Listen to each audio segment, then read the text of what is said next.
Hello friends, welcome to our channel Nisha study point. Guys, आज हम इस वीडियो में डिस्कस करने वाले हैं रॉबर्ट ब्राउनिंग द्वारा लिखी गई एक पोएम इवैलन होप। ये पोएम है गाइस, वो रॉबर्ट ब्राउनिंग के एक फेमस लव पोएम है जो कि एक ड्रामेटिक मोनोलॉग है। इसमें एक लवर होता है जो कि 48 ईयर्स ओल्ड होता है और वो एक ऐसी लड़की से लव करता है जो कि अभी 16 ईयर्स ओल्ड है, यानी कि वो उस लड़की से 3 गुना उम्र का है। इम्पोर्टेंट बात ये है गाइज कि इसमें जो स्पीकर है वो पोइट नहीं है, बल्कि वो एक इमेजिन कैरेक्टर है और हम उसे इवैलन होप का लवर ही बोलेंगे। गाइज, ये पोएम ड्रामेटिक मोनोलॉग है, तो फर्स्ट ऑफ ऑल हम ड्रामेटिक मोनोलॉग का एक बार मीनिंग जान लेते हैं कि ड्रामेटिक मोनोलॉग होता क्या है। तो ड्रामेटिक होता है कोई भी पोएम, नॉवल एक्सेट्रा कुछ भी, और मोनो का मीनिंग होता है सिंगल और लॉग का होता है ये डायलॉग से लिया गया है। तो इसमें जो स्पीकर होता है वो सिंगल स्पीकर होता है और जो बाकी सब होते हैं वो सब लिसनर्स होते हैं, सुनने वाले होते हैं, रीडर्स होते हैं। तो ये पोएम ड्रामेटिक मोनोलॉग है। पोएम को शुरू करने से पहले हम एक बार पोएट के बारे में जान लेते हैं। रॉबर्ट ब्राउनिंग एक इंग्लिश पोएट और प्लेराइट हैं और उनकी पोएम्स में हमें आयरनी मिलती है, characterisation, dark humour, social commentary, historical settings and challenging vocabulary and syntax मिलता है। अब बात करते हैं बॉर्न की। उनका जो जन्म है वो 7 मई 1812 में हुआ था। वेलवोर्थ, लंदन, यूनाइटेड किंगडम में हुआ था। और उनकी जो डेथ है वो 12 दिसंबर 1889 में हुई थी। वो वेनिस में, इटली में हुई थी। इवैलन होप के अलावा उनकी और भी कई पोइम्स हैं, बुक्स हैं, जिनमें my last duchess, Porphyria's lover, the king and the book, men and women's हैं। ये पोइम 1840 से 1841 में रिटर्न की गई और मैन एंड वुमेन के वॉल्यूम 1 में 1855 में पब्लिश की गई थी। अब पोइम का थोड़ा ओवरव्यू जानते हैं। इसमें जो पोइट है वो 48 ईयर्स ओल्ड है और जो उसकी बिलव्ड है वो 16 ईयर्स ओल्ड है। और अब उसकी जो बिलव्ड है वो मर चुकी है और वो अपना प्यार दिखाने के लिए उसके पास बैठता है, उसकी लाश के पास बैठता है। यानी कि अब उसका जो डेड बॉडी की जो अंतिम जो जर्नी होती है वो होने वाली है और उसके पास वो बैठा होता है। और पोइट उसको ये भी बताता है कि जब तुम जिंदा थी तो मैंने तुम्हारे सामने कभी भी अपने प्यार को नहीं जताया, कभी तुम्हें अपने प्यार के बारे में नहीं बताया। अब हम इस पोएम को stanza wise line by line discuss करते हैं। Stanza number 1, beautiful Evelyn Hope is dead. अब जो ब्यूटीफुल इवैलन होप है वो अब मर चुकी है। Sit and watch by her side an hour. अब जो उसके जो लवर हैं, जो इमेजिन कैरेक्टर हैं, वो उनके पास बैठते हैं 1 घंटे के लिए और उसको देखते रहते हैं। That is her bookshelf, this are bed. अब वो बताते हैं कि उनका जो बुक सेल्फ है और जो बेड है वो अब भी वैसा कि वैसा ही है, उसमें कोई भी मोशन नहीं है। जैसा इवैलन होप के मरने से पहले था वैसा ही अब सब कुछ है। She plucked that piece of geranium flower. उन्होंने जो जेरेनियम का फ्लावर रखा था, बिगिनिंग टू डाई टू। उन्होंने जो मरने से पहले जेरेनियम का जो फ्लावर है वो इन द ग्लास में रखा था, वो अब मुरझा चुका है। Little has yet been changed I think.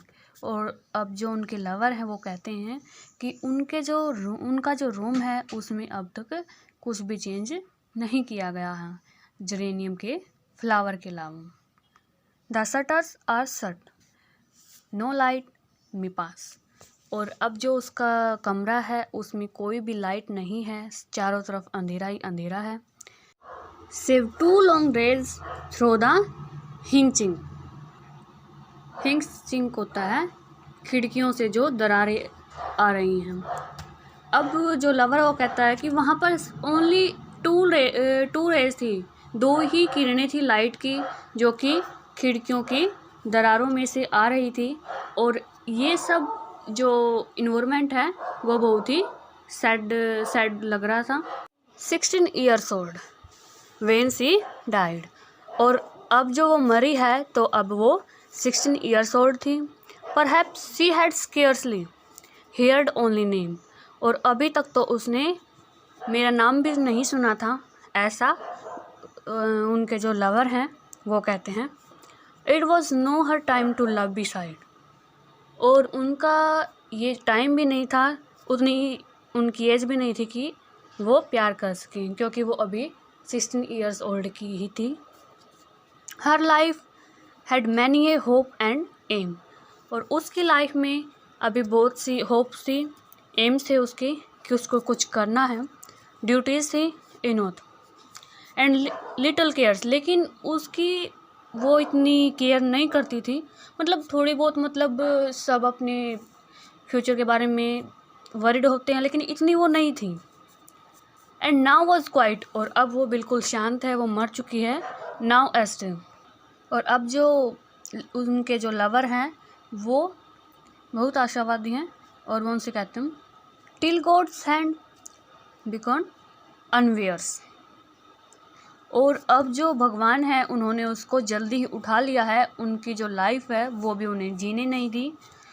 And the sweet white brow is all over. और जो वाइट कफन है अब वो उनके ऊपर ढका हुआ है, यानी कि अब वो मर चुकी हैं और उनकी लास्ट जो जर्नी है वो हो रही है। Stanza number 3। It is too late then Evelyn Hope. अब जो उनके लवर हैं वो कहते हैं एवेलन होप, तुम अब बहुत लेट हो चुकी हो। और वो बहुत दुखी हैं, क्योंकि वो कहते हैं कि तुम प्यार करने के लिए बहुत लेट हो चुकी हो, इससे पहले ही तुम मर चुकी हो, अब तुम प्यार नहीं कर सकती और तुम्हें प्यार करने के बारे में कुछ भी नहीं पता था। What your soul was pure and true। वो कहते हैं कि तुम्हारी जो सोल है वो बहुत ही प्योर और सच्ची है। The good stars are meet in your horoscope। Horoscope होता है जन्म कुंडली। और जो गुड अच्छे जो नक्षत्र होते हैं वो तुम्हारी जन्म कुंडली में हैं, जन्म से ही तुम्हारे साथ हम। Made you of spirit fire and due, जो कि तुम्हें स्पिरिट फायर और ड्यू बनाते हैं, अग्नि आत्मा और ओस से बनाते हैं। और तुम बहुत सुंदर हो और यही सब मिलकर तुम्हें एक ब्यूटीफुल एवेलन होप बनाते हैं। And just because I was 3 as old. और वो कहते हैं कि मैं तुमसे 3 गुनी एज का हूँ, तुम 48, मैं 48 का हूँ और तुम अभी 16 की हो। And our paths in the world diverge so wide. और इस तरह से हमारे जो रास्ते हैं वे हैं वो बिल्कुल अलग अलग हैं, क्योंकि हमारी जो एज है वही मैच नहीं हो रही है। Is was not to each must be told. लेकिन जो हमारा लव है वो स्पिरिट लव है, आत्माओं का प्यार है, वो बनलिटी नहीं है, उसमें कोई भी तुष्टता नहीं है, धोखाधड़ी का हमारा जो लव है वो नहीं है। We were fellow mortals naught beside. और हमारा जो ये प्यार है, स्पिरिट लव है, वो सक्सेसफुल ज़रूर होगा, वो ऐसे ही व्यर्थ नहीं जाएगा। इस जन्म में नहीं तो हम अगले जन्म में ज़रूर मिलेंगे। Stanza number 4। No indeed for God above, it great to grant as mighty to make. Evelyn Hope के जो लवर हैं वो अब भी नहीं टूटे हैं, उसमें अब भी विश्वास है कि जो सच्चा प्यार है वो कभी व्यर्थ नहीं जाता। और वो गॉड से कहते हैं गॉड तुम ग्रेट हो और माइटी हो, and creates the love to reward the love, और तुम ही लोगों के भी दिलों में प्यार जगाते हो, और जो ट्रू लव होता है उनको ही तुम रिवॉर्ड भी देते हो। I claim you still for my own love's sake, और वो अब इवैलन होप से क्लेम करते हैं कि मैं तुमसे बहुत प्यार करता हूँ और आगे भी ऐसे ही प्यार करता रहूँगा। Delayed it may be for more live yet, लेकिन हो सकता है कि इसमें थोड़ा डिले हो जाए, किसमें, हमारे मिलने में, पर मिलेंगे ज़रूर। Through world I shall traverse not a few, इस जन्म में नहीं तो अगले जन्म में मिलेंगे। हो सकता है मुझे तुम तक पहुंचने तक कई बार ट्रैवल करना पड़े, लेकिन मैं ऐसा ज़रूर करूँगा, मैं तुमको ज़रूर पा लूँगा, चाहे मुझे इस दुनिया में कितने ही जन्म लेने पड़े।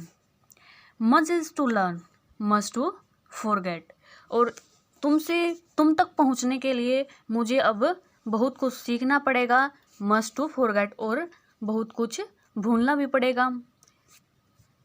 Is the time be come for taking you, लेकिन ऐसा टाइम ज़रूर आएगा जब मैं तुमसे मिलूँगा और तुमसे अपना जो प्यार है उसका इजहार करूँगा, तुमसे मैं ज़रूर मिलने आऊँगा। Stanza number 5, but the time will come at least it will, लेकिन ऐसा टाइम ज़रूर आएगा जब मैं तुमसे मिलूँगा। वेन इवैलन होप वट मींट आई शैल से, जब मैं तुमसे अपने प्यार का इजहार करूँगा, ऐसा टाइम ज़रूर आएगा। In the lower earth in the years long still, और हो सकता है कि जो ये इर्थ है इस पर तुमसे मिलने से पहले कई साल गुजर जाएं, लेकिन मैं ज़रूर आऊँगा, सालों तक तुम्हारा वेट करता रहूँगा।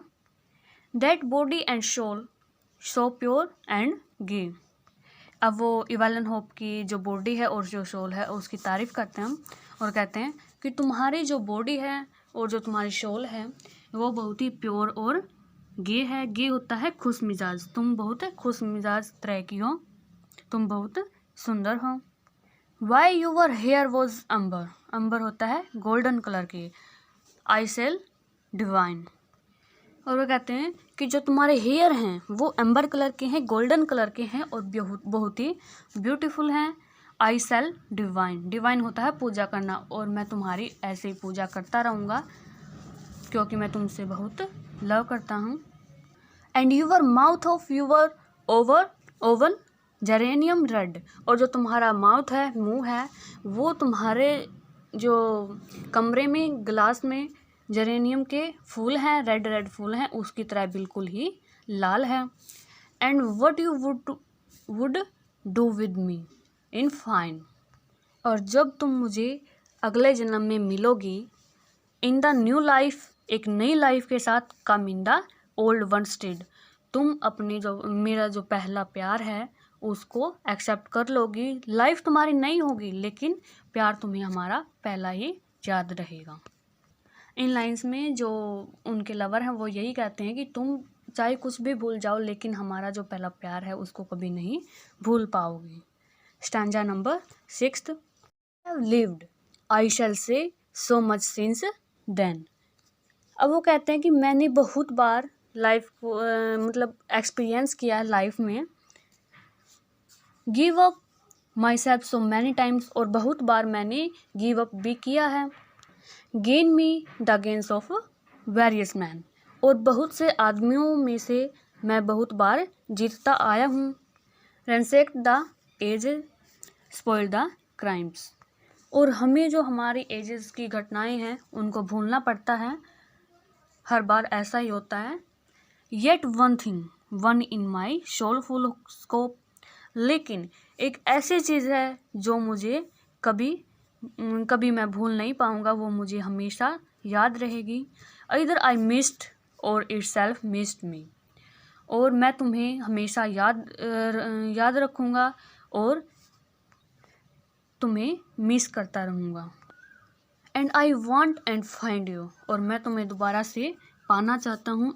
इवैलन Hope, what is the issue let us see, अब वो अपने आप से एक क्वेश्चन करता है कि वो टाइम कब आएगा जब मैं तुम्हें देख पाऊँगा, अपनी जो लव है उसका इजहार तुमसे कर पाऊँगा, वो टाइम कब आएगा।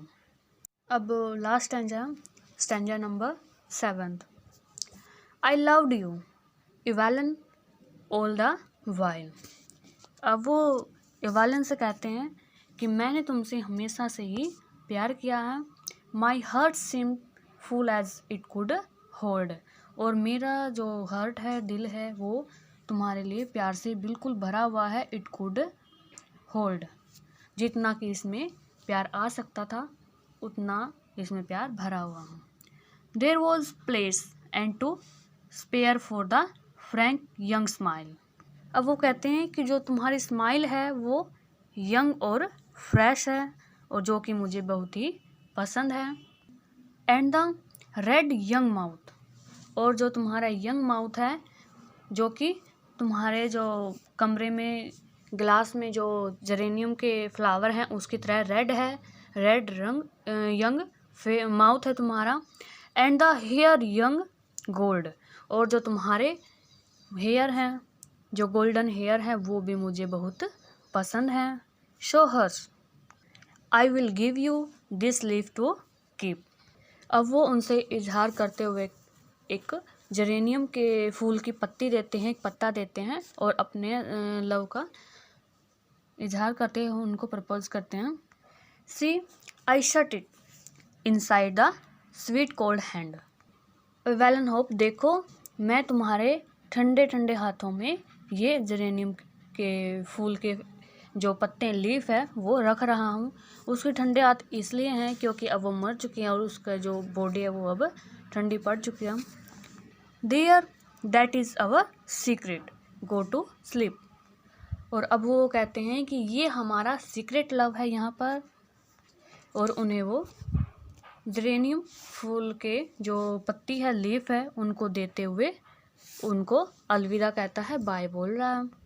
यू विल वेक, और अब वो उनसे कहता है कि जब तुम अगले जन्म में अगला जन्म ले चुकी होगी, जब तुम उठोगी, एंड रिमेंबर, और अपने प्यार को महसूस करोगी, मेरे प्यार को महसूस करोगी, एंड अंडरस्टैंड, और तुम्हें जो मेरा प्यार है वो सब याद आ जाएगा। यानी कि अब पोएट कहना चाहता है कि तुम अगले जन्म में जाकर भी मेरे प्यार को बिल्कुल भी नहीं भूल पाओगे। तो इस तरह से ये जो हमारी पोइम है वो कंप्लीट हो चुकी है। तो गाइज़, आई होप कि आपको ये पोइम अच्छे से समझ में आई होगी। तो अब चैनल को लाइक, शेयर और सब्सक्राइब कर दीजिए और बेल आइकन को प्रेस करना बिल्कुल भी नहीं भूलिएगा, क्योंकि इससे आपको हमारे चैनल पर आने वाले अपडेट्स का जल्दी से पता लग जाएगा। Thanks for watching this video. अब मिलते हैं एक न्यू टॉपिक के साथ, एक न्यू वीडियो के साथ।